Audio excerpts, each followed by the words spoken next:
Well, maybe next week. Yeah, once he left, as you all know, we just kind of like, been there, done that. Yeah, I figured I Can you move back to water? took Larry Jack, knows that Jack.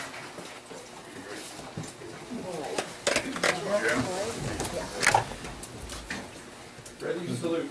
I pledge allegiance to the flag of the United States of America and to the republic for which it stands, one nation, under God, indivisible, with liberty and justice for all.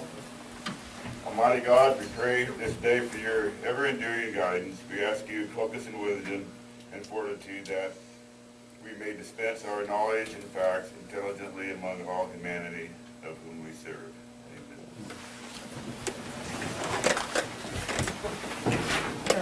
Not divided, discuss the closed session. Members of the board received an update on the Froberg versus Lassen County, and the county council has an announcement, and we convened the public authority, and the board provided direction regarding the upcoming negotiations with the California United Healthcare Workers Association. Okay, and on the Froberg versus County of Lassen, that all, the case was dismissed at the end of August. Okay, thank you. Agenda approve additions and or deletions. H1 will be taken off. Any other changes? Members on H3, the provider agreement, memorandum of understanding, we do recommend you approve them, but the county council office hadn't signed on, so it will be approval subject to the county council is actually approving the final agreement. Say that again.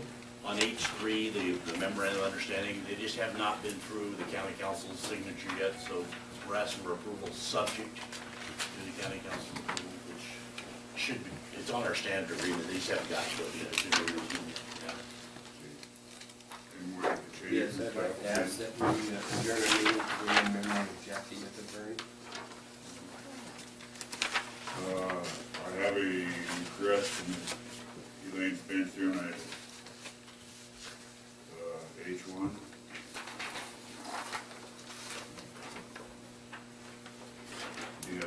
Eileen? No, I think we're still I on would like to take B2. on agenda item H1. I think you were still on B2. You have that, you. If not, that's fine, okay. Do we have a motion to I have approve? just one question. So the request of the CAO is that on item H3 is to, subject to the approval of county council as to form? Correct. Okay. So she's not worried about substance, just form. It's limited. Any more questions on the agenda? If not, I There- would ask. for- Bob, I'd like to speak on B2. You have that before you. I know that we're not at B2. Aren't you on approval, agenda approval additions? Okay. I'm sorry, go ahead.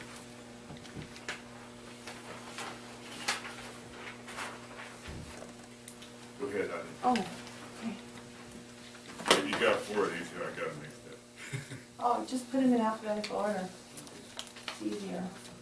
Yeah, I realize H1 doesn't mean anything because you took it off. I don't know if there's enough to think of.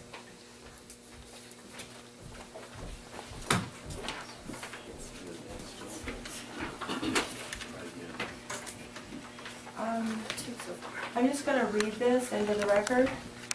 Failure to follow Resolution 12-039, Section 3C.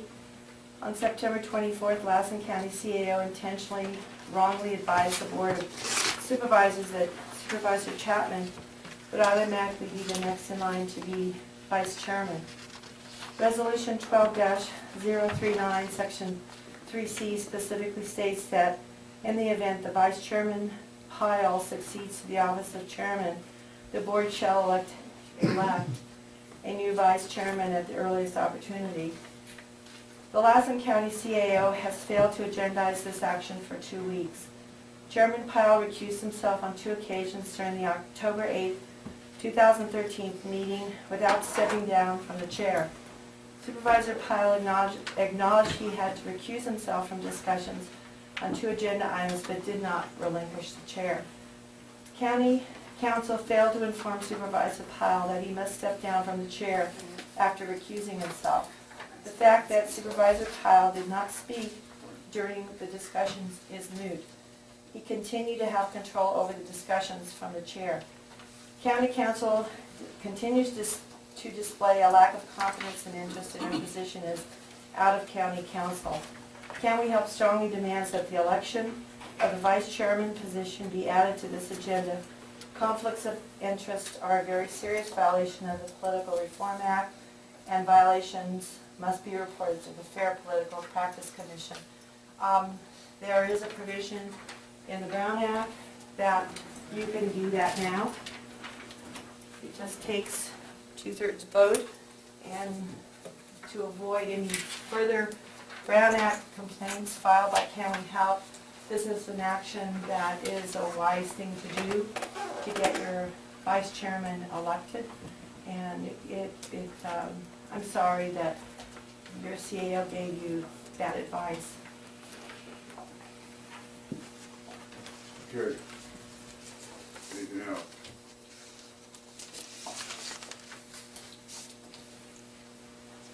If there are, the motion to approve the agenda or any changes.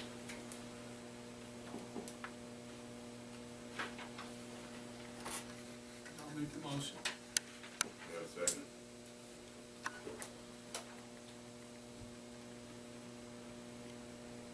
What would you guys like to do if I don't have a second? You're not gonna approve the agenda, or you wanna make some changes in the agenda? I thought Jim was second, but I'll second it in the discussion. I think it's worth having some more discussion on this at some point in time. I mean, Again, we can put this on for discussion at the next meeting then? because, you know, Ms. Spencer raises some valid points, and if she's incorrect, that's fine, but, I mean, I think we shouldn't just blow it off. We need to have an open discussion about it, and if what we're doing is also correct, and that it's important that the public be known, because to be accused of conducting business is not correct. I feel like the board needs to defend itself. It's a public meeting, and we're being accused publicly of doing things that might not be right for whatever reason. So if our position to carry on like we're doing, I'm okay with it, but if it's right, I'd like us to explain why it's right and how it's right, and let that also be known. So does the maker of the motion, the second, include direction to staff to include this on the next agenda for Yes. discussion? Bravo. I would like that. Yes. Thank you. Jim, you just comment? I just wanted to make a comment, and I think the board can do whatever it wants to do, but I think the statement in the first paragraph of Ms. Spencer's letter is somewhat inaccurate in relationship to the minutes that are attached to it. And it states that Supervisor Chapman would automatically be next in line to be the vice chairman. That is not correct. The minutes and what the rules of procedure the board has, that in the absence of the chair and the vice chair, that the previous immediate chair would function, past chair, would function as the acting chair for the purpose of that meeting. In this case, because Supervisor Dolly was the chair and is no longer on the board because he's in the assembly, then the next one in line following the past chair back goes back to the previous year, which was the year I served as chair. So I'm not at all next in line to be the vice chair. But in the absence of a chair and a vice chair, and the 3 remaining members are trying to conduct business, you know, the immediate past chair functions in that role. That was what Mr.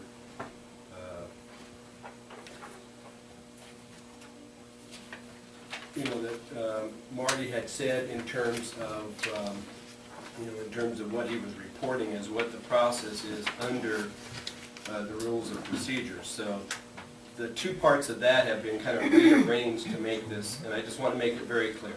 I have no intentions of serving as vice chair, and I have no intentions or desire to serve as chair. So if the board's business could be expedited by electing a new vice chair prior to January, which is basically 2 months out, then I'm fully in support of that. So I think the fact that we have people who don't sit on the board, you know, that have a desire to sit on the board and drive those decisions is fine, but I think the board needs to conduct its own business, and I support the motion if that's where it's going in terms of bringing the issue back. Okay, just one comment before we vote on the, I think one of the stickers is on filling vacancies, the board shall elect a new vice chairman at the earliest opportunity. I think that could be construed as our organizational meeting as of January 1st is an early opportunity. I mean, you can say that's not the earliest, it's a matter of opinion. And I don't care how they do it. You know, if you want to keep me as vice chair, if you want to have a special meeting and elect me as chair, or put somebody else as chair, I don't care. But Well, the rules say that you are the chairman. The issue is the electing a vice chairman in case you are confronted with another conflict of interest.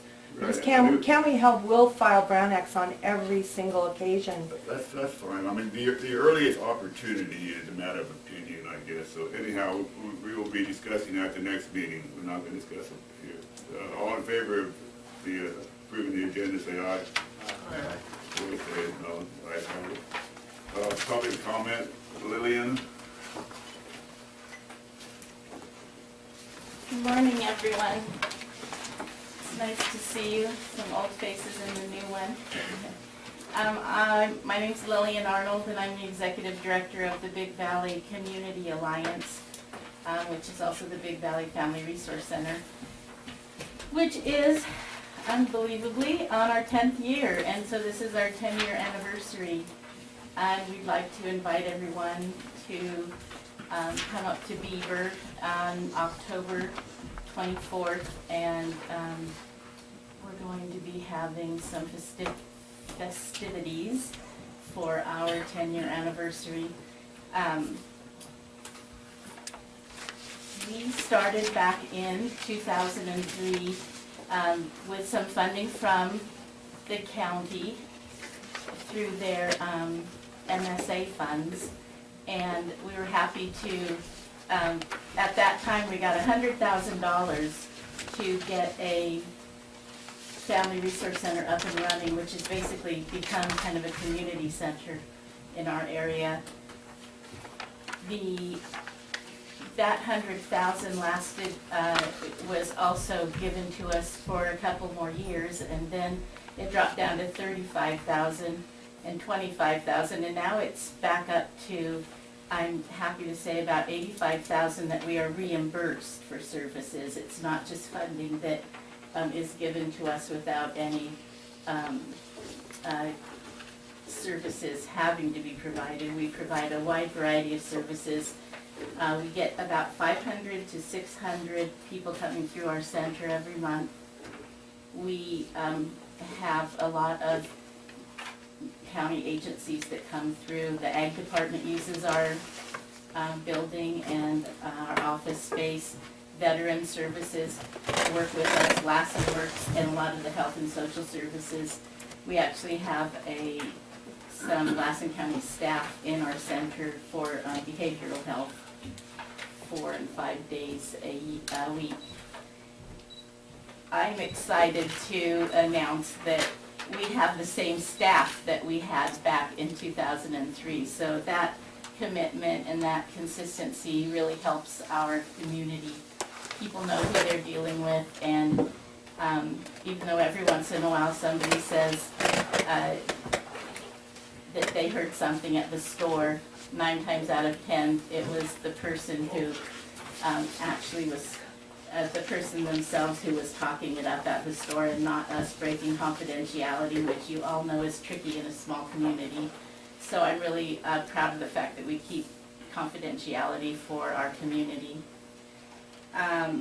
Some of our challenges, of course, are we have a very small center, and with really only well, no confidential space, but we work hard at that. We put music on in the main room so no one can hear what's going on in the office. And so building expansion is something we're really hoping for in the near future. We do have a depressed community in Big Valley, and so we're really committed to the 75 small businesses in our Big Valley area. And we work really hard to bring in small business services and information classes, as well as helping our local Chamber of Commerce.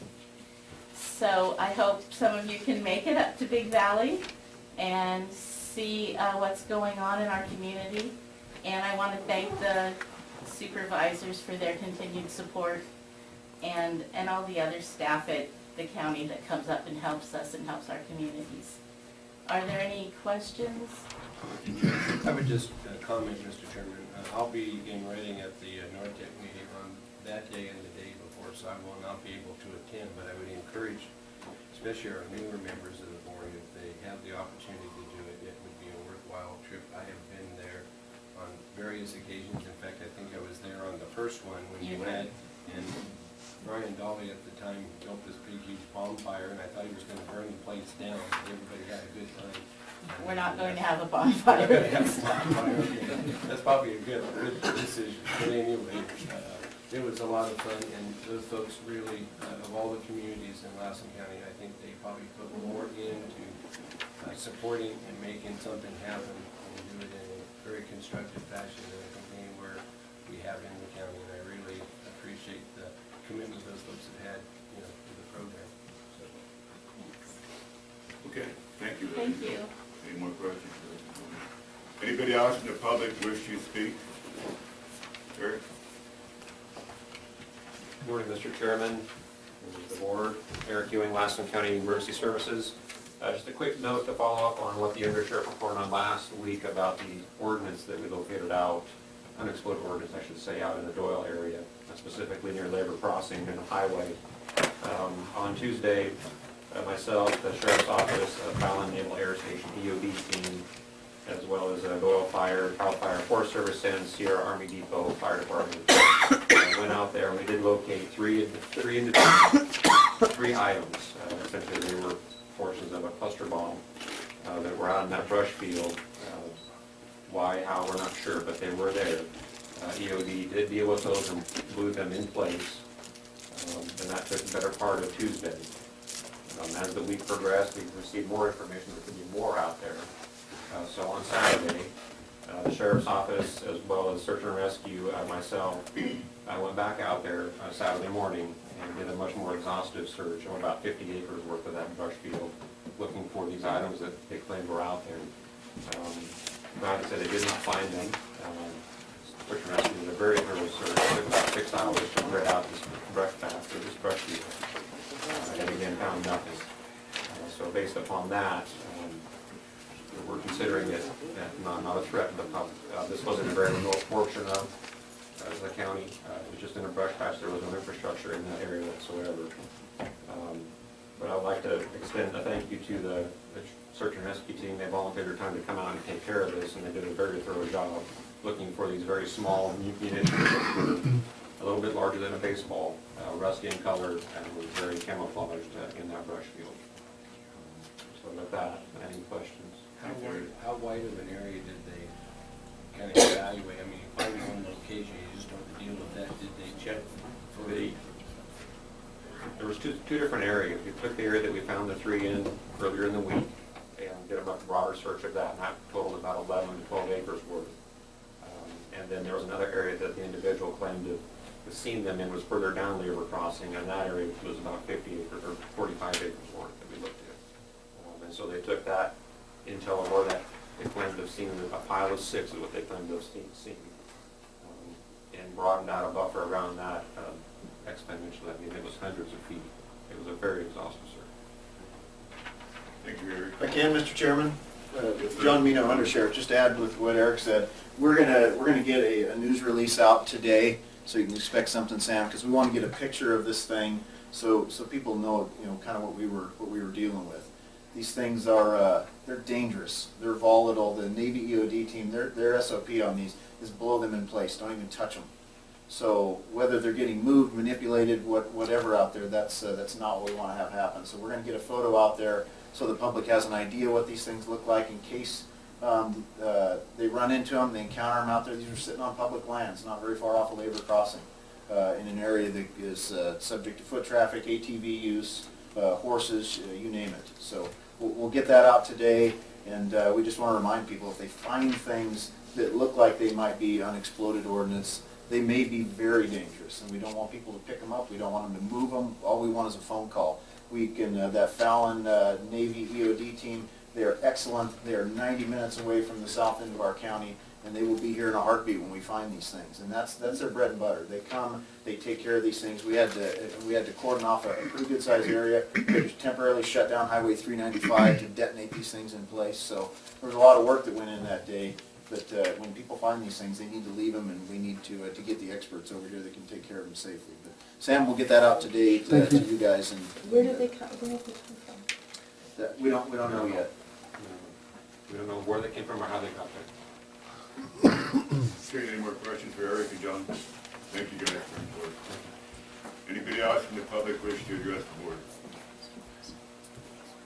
Seeing nobody, we'll move on to, let's take information consent calendar. I have a request to take G1 off, as a separate item. Anybody else have any? Now we have a motion to approve information consent calendar with the exception of G1.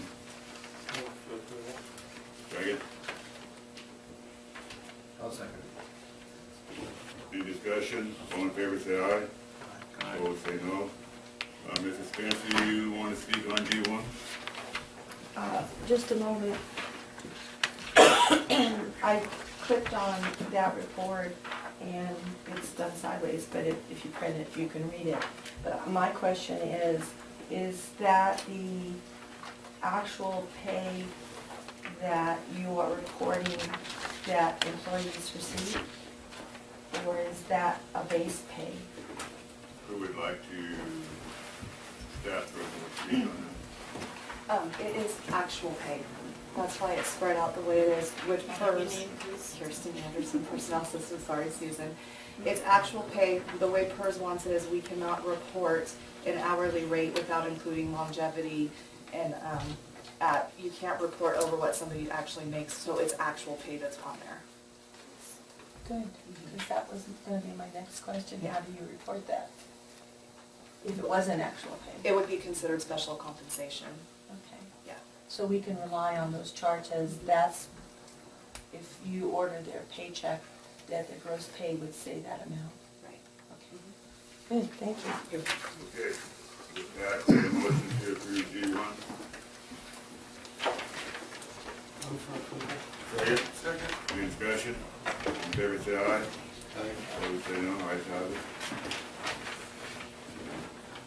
Well, on G4, I'd like to comment on You want to G4. comment on G4? All right, we already passed that. I know. I didn't know the protocol. Oh, I'm sorry, it should have been more clarification. Yeah, normally what we do, if there's anything you want to take off, it's separate No, I discussion. We take it off before we pass, we have that No, I information. understand. Won't happen again. It's okay. We're all human, Yeah. we all make mistakes.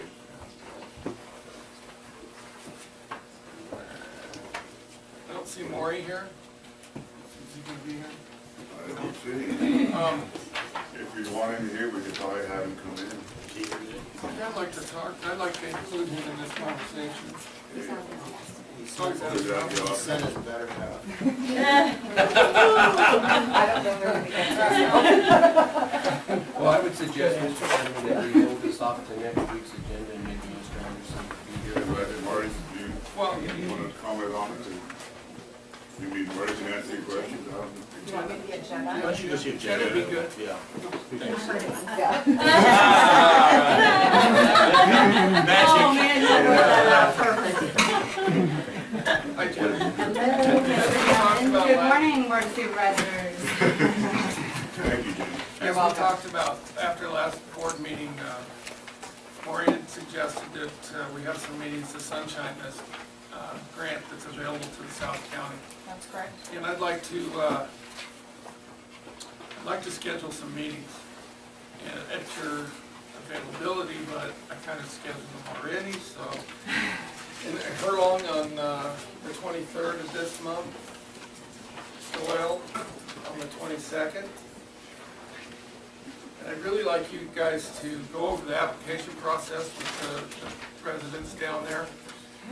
And we'll try to publicize these things, because these things have been under-publicized in the past. And we kind of want to fix that. And I also saw Milford was included in that. That's correct. So I had spoken to Larry about that, but I'm sure he would like to follow up with that procedure. Where will these presentations be made at and what time? Okay, the Senior Center in Doyle on the 22nd at 7:30, and the chapel at Furlong on the 23rd at 7 o'clock, Family Resource Building. Monday and Tuesday. Thanks. I'll try to tentatively set something up in the Milford Okay. Community Center for following. Just go ahead and contact me and let me know. I kind of like to expedite it, Jenna, because we're on time certain on this stuff, and the sooner we get it out there, the sooner the people will be able to take advantage of these monies. Okay. Thank you. Perfect. Thank you. I have a question while we're on. You good? Jenna? Jen, there you go. I have a question. Oh, sure. So the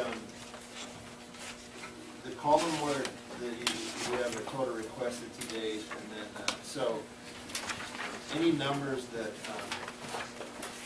the requested to date, those are basically either requesting to get the administration part back, or actually fulfilling what the money's out. It's both, and it's broken up in the contract activities by either the activity or the activity delivery, which you receive for staff time.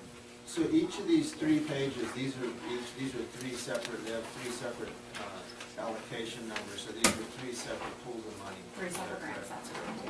So I just, was doing some, and basically, so the budgeted amount in a perfect scenario, that would all be used up. Correct. And that would all be over in the requested to date. That is correct. Yeah, okay. Because I know I don't need to tell you the numbers, but just for the other people, basically the total available, is about $1.6 million, and total requested to date is only $195,000. That's correct. So basically, there is a $1.4 million still unrequested, and I think what Tom was saying, and what I wanted to say too is, we all need to put our thinking caps on and try to figure out how to get the best public awareness for all these monies, and can we use a portion of it to do some radio advertising or newspaper? Yeah, and each one of them, I'll go over each one. For 6721, which is the Furlong Housing Rehabilitation Program, the only amount of money that's left on that one is the Housing Rehab Program, which we did get the extension to spend those monies. We have already begin marketing. We put ads in seasonalstuff.com. We also did a month newspaper ad, so we've begun marketing. We also talked to Tom recently about scheduling those meetings, and then, now we'll be scheduling the Milford meeting. So that one's already begun marketing. The economic development one, we have 2 applications that are actually going to, as long as they're approved, they will be taking up the entire business assistance amount. So, but they're in underwriting at this point, so it's kind of hard showing that we spent the money, but because they're still in underwriting. If all goes as planned, they will actually be picking up that $210,000 that's remaining. And then we also have a micro enterprise that is in underwriting also, and that will take about $15,000.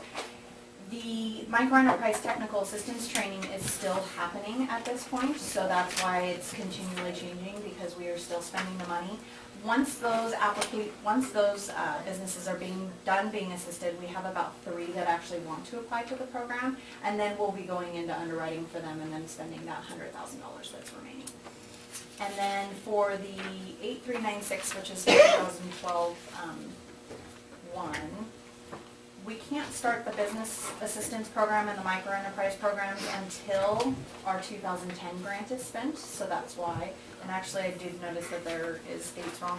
This grant doesn't expire until 2015. We just received this grant, so that is why that one is a little bit larger, and why there hasn't been as much spending on there.